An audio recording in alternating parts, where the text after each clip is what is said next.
Hi, friends. It's me, it's Derek. I'm here in room 2, and I'm engaged in my nightly musings.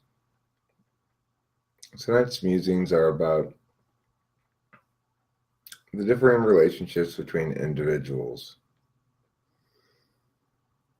One thing that we, as a species, have within us naturally, biologically, is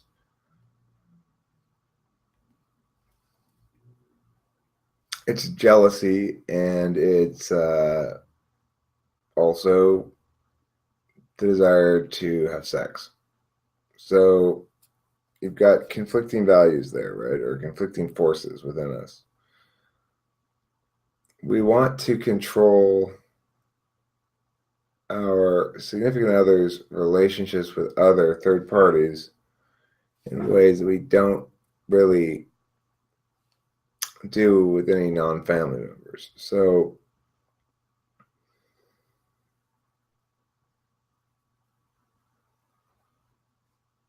if I'm in a relationship and my wife is off to go do blah blah blah blah, I don't want to have to worry about it.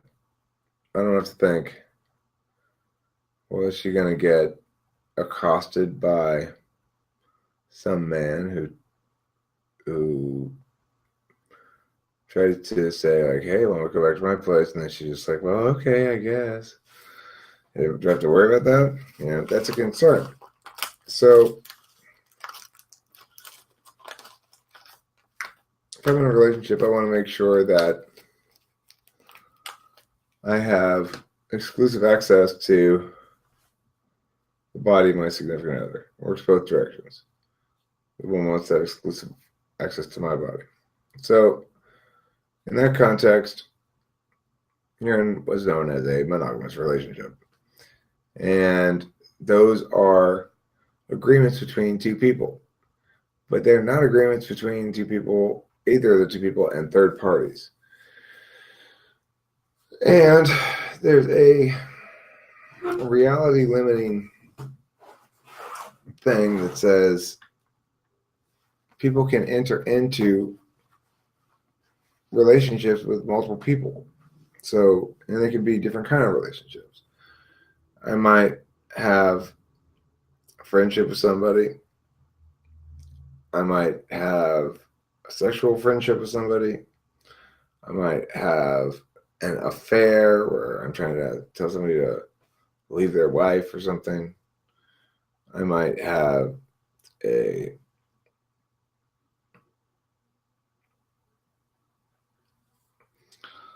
pursuit of somebody who's single and try to lock that down.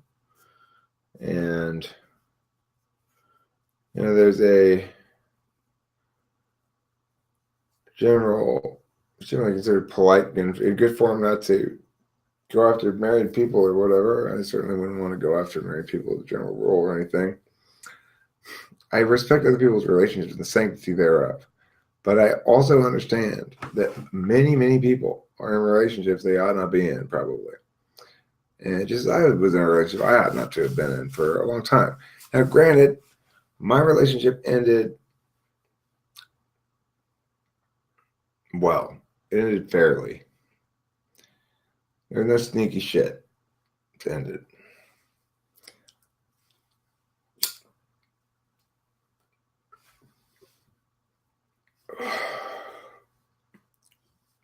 But that's not always possible. And even when it is always possible, even where it is possible,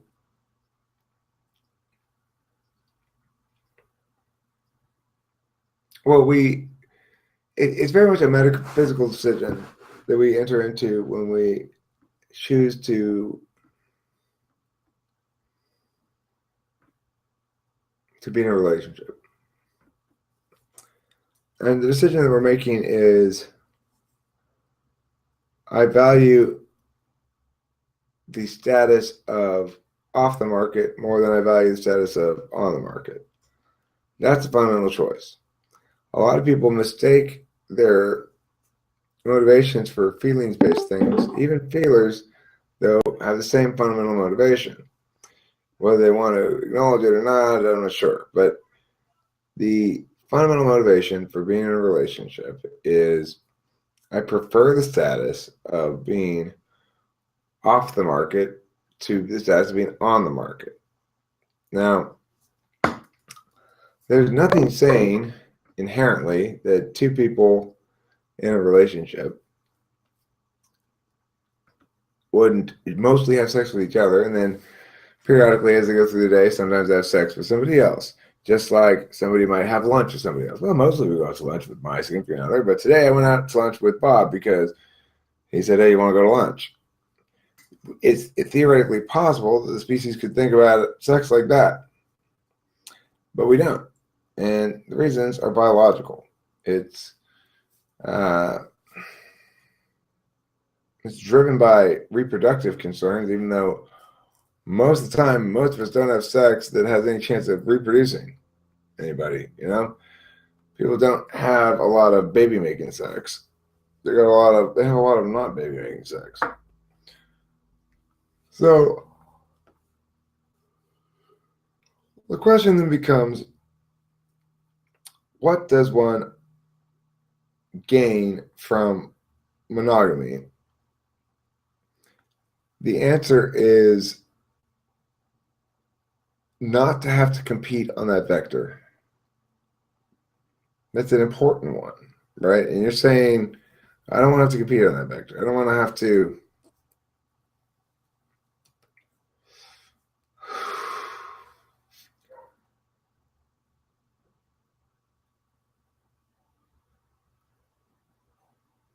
it's an agreement to value one another in certain ways.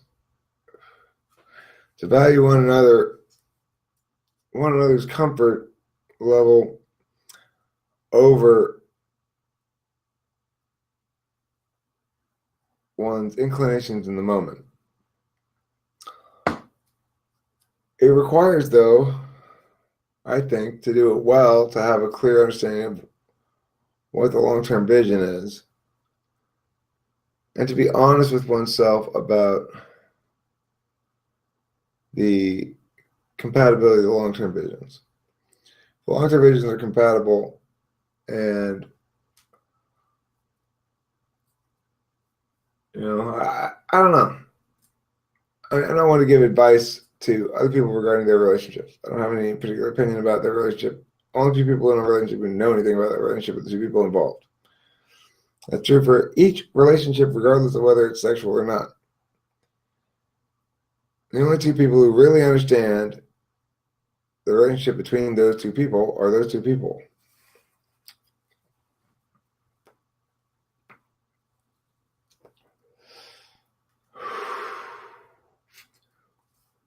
I know what I want in a relationship eventually. But I know what it will make me feel like, for sure. Lock this shit down. I'd like to feel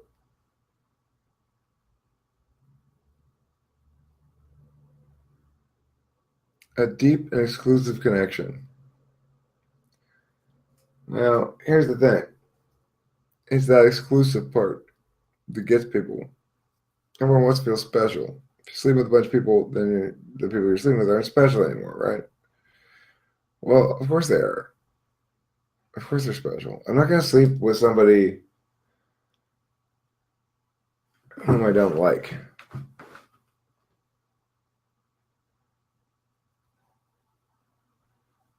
But I think there's room in the world for friends who have sex with each other.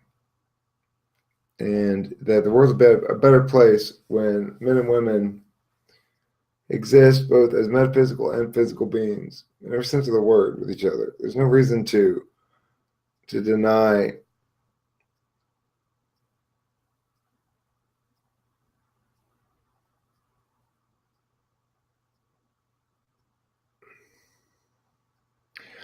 animal realities. There is a reason to follow through on one's commitments. There's a reason to not cheat. There's a reason to be faithful. There are reasons also to cheat and to be unfaithful. And people who get cheated on don't like it. I got cheated on. I don't like those reasons at all. The real reasons were this relationship is garbage. You should get out of it. So she cheated, and or vice versa. It doesn't matter.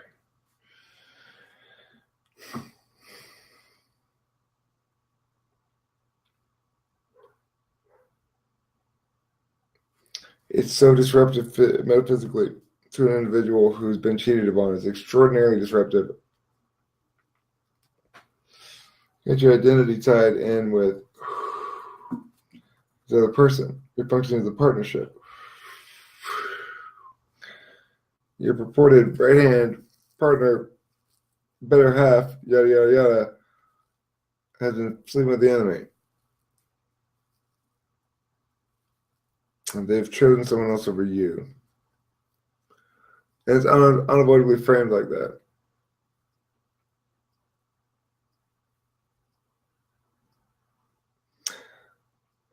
But it's not actually like that. It's more like, oh, that's right. We're both individual people. Nothing's permanent.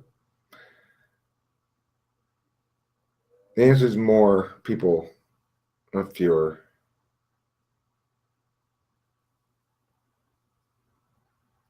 Not dreams of a permanence that evades the human species because we are mortal and because we are changing, growing people, evolving. Our old models of a lifelong marriage, our old models of staying in one company for our whole life and getting a pension, all that shit's fucking out the window.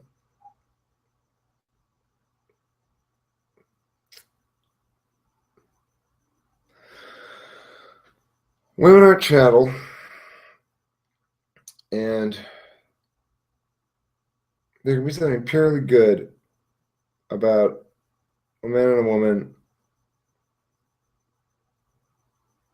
hanging out and then having sex.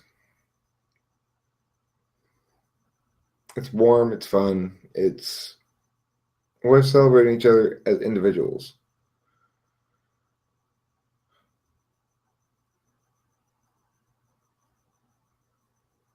I'm stuck with my little conundrum here of reality, which is I know when I get into a relationship, there will be no strain on either party's part. Any strain on the other party's part will be resulting in immediate excommunication. Complete, ruthless, absolute excommunication.